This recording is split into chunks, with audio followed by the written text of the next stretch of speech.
मुळांना जर योग्य पोषण नसेल तर झाड वाढणार नाही आणि डवरणार नाही.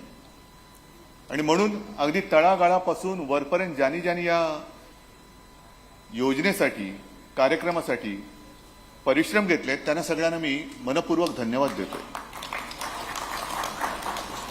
ही पारितोषिकं जी दिली गेलीत ती केवळ एकट्या दुकट्यासाठी नव्हे किंवा आत्तापर्यंत तुम्ही जे काही काम केलं हे एक प्रासंगिक काम म्हणून नव्हे, तर एक आपण लक्षात घेतलं पाहिजे की हे जे आपण काम करतो आहोत त्याची फळं कदाचित आजच्याच आपल्याला दिसणार नाहीत, मिळणार नाहीत, पण हे आपण पुढच्या पिढ्यांसाठी करतो आहोत. कारण गेले काही वर्ष आपण एक वेगळ्याच विकासाचा ध्यास घेतलेला आहे. आता अचानक आपल्याला पंचमहाभूतं आठवायला लागलेली आहेत. पंचमहाभूतं आता आठवण झाली राजीवजी. का तर इतके वर्ष आपल्या मानगुटीवरती विकासाचं भूत एक बसलं होतं. विकासाचं भूत, विकास विकास विकास विकास झाला पाहिजे, झालाच पाहिजे. विकासाच्या आड कोणी येण्याची आवश्यकता नाहीच आहे. विकासाच्या आड कोणी येणार पण नाहीये. मी मागे सुद्धा म्हटलं होतं, म्हणजे जेव्हा आदित्यने मला सांगितलं की बाबा उद्या आपला कार्यक्रम आहे, म्हटलं अरे गेल्या वर्षी पण मी तेच बोललो होतो, त्याच्याही गेल्यावर तेच वर्षी, यावर्षी पुन्हा तेच काय बोलू. पण काही काही गोष्टी अशा असतात की त्या वारंवार सांगण्याची आवश्यकता काही वेळेला येते. म्हणजे आपल्याला मोठे रस्ते पाहिजेत, गुळगुळीत रस्ते पाहिजेत, मग मध्ये झाडं बिडं असतील नसतील ती कापून टाकायची आणि रस्ता बनवा, एखादं प्रोजेक्ट उभं करायचे. जाऊ दे ना, जंगल वगैरे असेल नसेल, आपल्याला काय, आपल्याला काम करायचे. मग मी म्हणतो विकास तुम्ही नेमका कशासाठी करता की ना, माझ्याकडे पूर्वी रस्ता नव्हता आणि हॉस्पिटलही नव्हतं, पण आता मला रस्ता आल्यानंतर हॉस्पिटलची गरज लागली. हा विकास नाही होऊ शकत. हॉस्पिटल असायला पाहिजे, जरूर असायला पाहिजे, पण जलद गतीने रस्ता आपल्याला जर का तो हॉस्पिटलमध्ये घेऊन जात असेल तर मग हा विकास कोणता. आता आपण एक गोष्ट विसरून गेलेलो आहोत की ज्या निसर्गाबद्दल आपण थोडेसे एक दुर्लक्ष करत होतो. म्हणजे निसर्ग काय आहे, झाड आहे. आता सुद्धा प्रत्येकाने जर का आठवलं तर तुमच्या आठवणीमध्ये तुमच्या घराच्या आजूबाजूचं कुठलं ना कुठलं तरी झाड हे तुमच्या लक्षात असेल. आज आहे का ते झाड, नुसत्या आठवणी राहिल्या. म्हणजे मला आठवते आणि अनेकदा मी सांगितलेलं आहे की मातोश्रीमध्ये आम्ही जेव्हा राहायला गेलो 1966 साली, तेव्हा चौफेर खाडी पसरली होती, मँग्रोव्ज तीव्रच तीव्र. आता मँग्रोव्ज वाचवण्यासाठी कायदे आणि ते वाचवण्यासाठी रक्षण करण्यासाठी वेगळी आपल्याला टीम करावी लागते. पूर्वी संपूर्ण चौफेर पसरलेलं मँग्रोव्ज होतं, काहीच नव्हतं. मग तिकडे सगळे टॉवर्स आले. बरं, मध्ये लॉकडाऊन जो काय झाला त्या लॉकडाऊनने आपल्याला एक गोष्ट शिकवलेली आहे. आता लॉकडाऊन गेला, मी पण मास्क बोलताना काढलाय, आता परत मास्क लावण्याची वेळ येते की काय, किंवा ती तशी आलेली आहे. कशामुळे होतं सगळं. पण लॉकडाऊन झाल्यानंतर आपण मुंबईमध्ये सुद्धा काही पक्षी रस्त्यावरती बघायला लागलो, मोर रस्त्यावरती यायला लागले. मध्ये एक तर मी फोटो पाहिला आणि मला वाटतं तुमच्या एबीपी माझ्याने पण दाखवलं असेल, पंजाबमधून हिमालय दिसत होता. मी गच्चीत जाऊन निदान कळसुबाई तरी दिसते की नाही बघत होतो. नाही, हिमालय खूप लांब आहे, म्हणजे कळसुबाई तरी दिसेल का. पण गच्चीत जायचो दादा, बाजूला नुसते हे टॉवर नवीन आलेत. अरे ती बिल्डिंग बघितली, ते नरिमन पॉईंटची ती बिल्डिंग आहे. ती बिल्डिंग बघितली, ती ताडदेवची ती बिल्डिंग आहे. म्हणजे हे आमच्या मुंबईचं सगळं विहंगम दृश्य आहे. प्रत्येक गरजा आहेत, पण ह्या सगळ्या गरजा आपण भागवत असताना आणखीन एक गोष्ट, जशी मी तुम्हाला सांगितली की तुमच्या लहानपणीचं कुठलं तरी एक झाड तुम्हाला आठवत असेल. आणखीन एक गोष्ट ती म्हणजे पूर्वी एक संस्कार होता. आपल्या घराच्या समोर तुळशी वृंदावन होती. तुळशी वृंदावन म्हणजे तुळशीचे गुणधर्म काय असतील नसतील, पण निदान त्या निमित्ताने त्या झाडाची पूजा केली जायची. वटपौर्णिमा, आता वट आहे, पौर्णिमा आहे की नाही कल्पना नाही, पण वटपौर्णिमा म्हणजे ते त्याच्या मागे सुद्धा ती आख्यायिका. आपल्याला काय होतं, काही वेळेला धार्मिक गोष्टी ह्यांचं एक त्यांचं महत्व पटवून दिल्यानंतर ते आपण पाळायला लागतो. पण वडाची जपणूक केली पाहिजे. झाडापासून आपल्याला ऑक्सिजन मिळतं. असं दुसरं कोणती सृष्टीमध्ये असं मला नाही वाटत की त्याच्यापासून कार्बन डायऑक्साईड घेऊन ऑक्सिजन देत असेल. आता ज्याला प्राणवायू म्हणतो, तुम्हाला सगळ्यांना कल्पना आहे, या सगळ्या गेल्या 2 वर्षातल्या आठवणी आहेत. कोविडच्या दुसऱ्या तिसऱ्या लाटेमध्ये प्राणवायू म्हणजे काय, त्याला प्राणवायू का म्हणतात हे आपल्याला नेमकं कळलं. ऑक्सिजनची गरज. मग ही गरज लक्षात घेतल्यानंतर आपण जे ऑक्सिजन देणारी आपली सृष्टी आहे तिचीच जर का कत्तल करत चाललो तर मग हे परिणाम दुष्परिणाम हे येणारच. मग कधीतरी असा आपण विचार करणार आहोत का की एखाद्या योजनेसाठी आपण झाडं कापतो, मग तसं निसर्ग सुद्धा विचार करत असेल की ही झाडं ठेवण्यासाठी एवढं कापून टाका. आज सुद्धा मला वाईट काय वाटतं की काल परवाकडेच एक बातमी वाचली आहे. आता आपण काय करतो, दोन्ही बाजूने बोलतोय. एका बाजूने म्हणतोय की पर्यावरणाचं रक्षण झालं पाहिजे, पर्यावरण जिथे वाचवत असतो तिकडे विकास झाला पाहिजे, म्हणजे विकासही पाहिजे पण पर्यावरण सुद्धा पाहिजे. पण पर्यावरणाचा विकास करताना ज्या ज्या काही गोष्टी अपेक्षित आहेत, म्हणजे झाडं वाढली पाहिजेत, पशुपक्षी वाढले पाहिजेत. तर मध्ये मी बातमी आता 2 दिवसापूर्वी वाचली की वाघांचा बंदोबस्त करायला तर आम्ही जंगल जाळून टाकू. जंगल जाळून टाकू, टाका जाळू. जंगल जाळल्यानंतर तुमच्या पुढच्या पिढ्यांचं आयुष्य कसं होणार आहे ह्याचा काहीतरी विचार करा.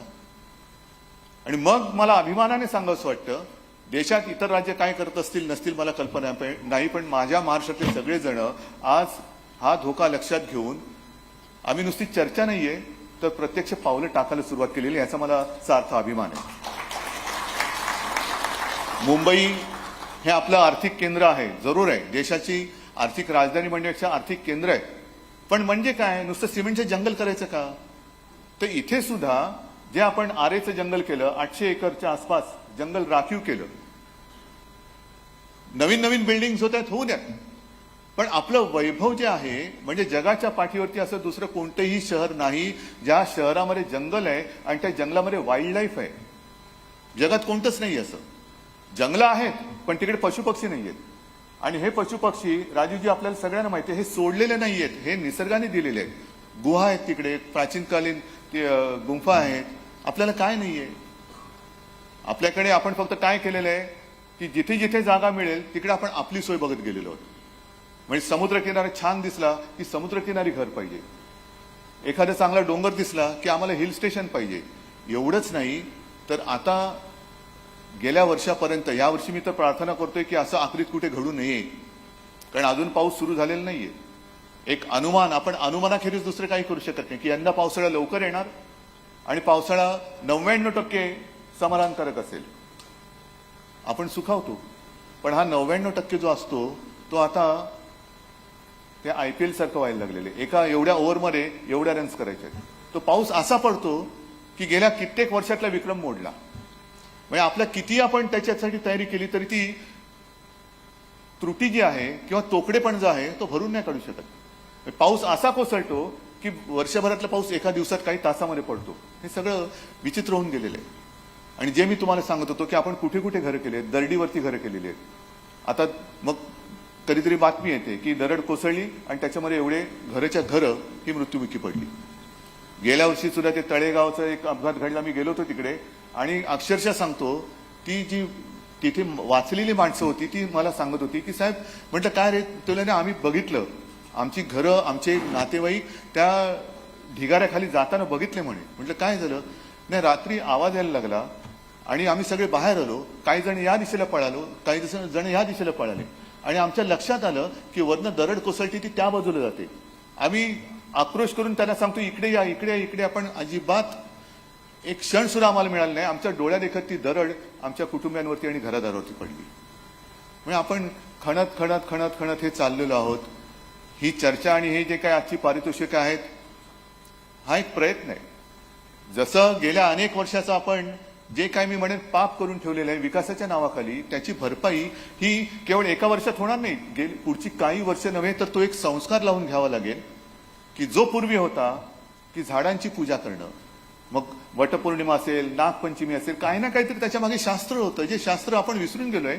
मुळामध्ये आपण आपल्याला आणि निसर्गाला वेगळे समजायला लागलो. निसर्ग म्हणजे काय, आपण त्याच्यात आहोत की नाही, हाच विषय आपण सोडून दिलेला आहे.